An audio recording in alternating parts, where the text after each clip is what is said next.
Komisioni i posaçëm i reformës zgjedhore ka nisur këtë të martë punën për ndryshimet e reja të kodit zgjedhor për procesin e ardhshëm elektoral. Me prezencën e përfaqësuesve nga dy bloqet kryesore parlamentare në Kuvend, PS e PD, por pa prezencën e 3 partive të reja parlamentare, Mundësia, Lëvizja Bashk dhe Shqipëria Bëhet, komisioni nisi me shpalosjen e prioriteteve nga maxhoranca dhe opozita. Por gjiknurin është me rëndësi që opozita të vinë në komision me kërkesa realiste.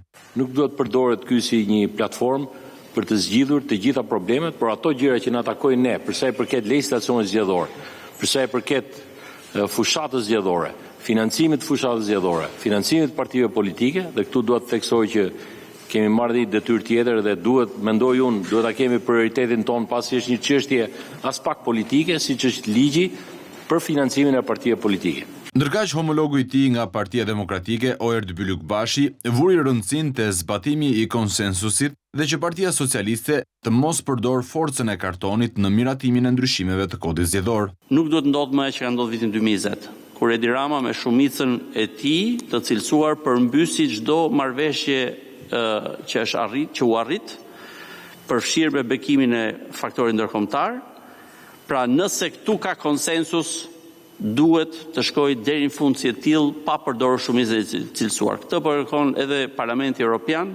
Përfaqësuesi socialist në komision, Ulsi Manja, apeloi për një reformë që të zbatojë së pari rekomandimet e OSBE-ODIHR, e më pas të mundsojë që numërimi i votave të bëhet aty ku votohet. Duhet t'i ndajmë sipas një rendi të caktuar.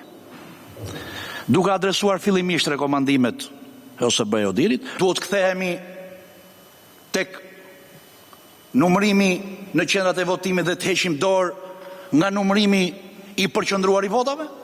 Nga ana tjetër, deputeti demokrat Ivi Kaso theksoi se reforma, nëse nuk prek çështjet më sensitive të zgjedhjeve në Shqipëri, do të shndrohet thjesht në një formalitet. Kemi shprehur gatishmërinë që të jemi, por jo për të marrë pjesë në një gjoja reform, nuk po quaj pseudo-reform, pra një reform e cila të konsiderohet thjesht si ushtrim i bërë nga Parlamenti për t'ia paraqitur më pas partnerëve si shembull bashkëpunimi